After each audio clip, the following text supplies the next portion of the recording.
Tuchague hekima badala ya ghadhabu, busara badala ya mihemuko, upendo badala ya chuki, uvumilivu badala ya vinyongo, umoja badala ya mgawanyiko. Rais wa Jamhuri ya Muungano wa Tanzania Daktari Samia Suluhu Hassan baada ya kuapishwa Chamwino jijini Dodoma leo Novemba 3, 2025, pamoja na mambo mengine ya kuzitaka kamati za ulinzi na usalama za wilaya na mikoa kote nchini kuruhusu wananchi kuendelea na shughuli zao kama kawaida. Amehimiza pia kuwa tuchague hekima badala ya ghadhabu, busara badala ya miemko, upendo badala ya chuki, uvumilivu badala ya vinyongo, umoja badala ya mgawanyiko na amani badala ya vurugu. Rais Daktari Samia ameeleza kwamba vile tuchague huruma badala ya hasira kama asemavyo, na hii imerushwa mubashara na kituo cha TBC.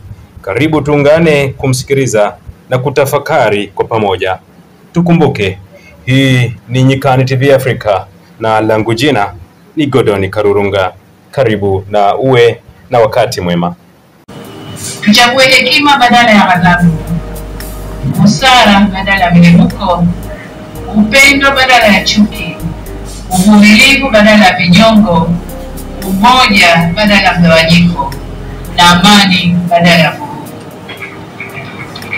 Lakini vile ni wajibu wetu kuchagua unyenyekevu badala ya kiburi na huruma badala ya hasira. Taifa letu ni moja na lina nguvu zaidi kuliko mtu yoyote. Demokrasia haipimwi kwa nani kashinda uchaguzi, bali kwa jinsi tunavyoendesha mambo yetu baada ya uchaguzi. Tutakuwa na nguvu zaidi pale kila sauti chanya au hasi zitakaposikilizwa, kuheshimiwa na kuthaminiwa, na vile tunapoweza kuponya kwenye maumivu. Hii si kazi ya upande mmoja wa serikali pekee yake, bali ni kwa kila jumuiya za wananchi, vyama vya siasa, dini zetu na kila mwananchi. Na hapa nitumie fursa hii kuwashukuru kwa dhati ya moyo wangu viongozi wa dini waliohimiza amani na upendo katika kipindi chote cha kabla uchaguzi, wakati wa uchaguzi na sasa baada ya uchaguzi, wanavyoendelea kuhimiza amani na upendo.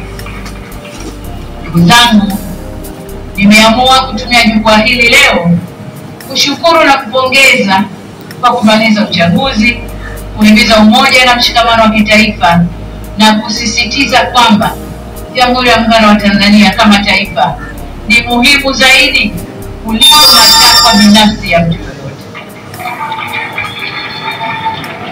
Masuala ya mwelekeo wa kazi za serikali kwa miaka 5 ijayo na ufafanuzi wa kina wa hatua zitakazochukuliwa kutekeleza dhana ya kazi na utu utatolewa katika hotuba ya uzinduzi wa Bunge la 13 la Jamhuri ya Muungano wa Tanzania.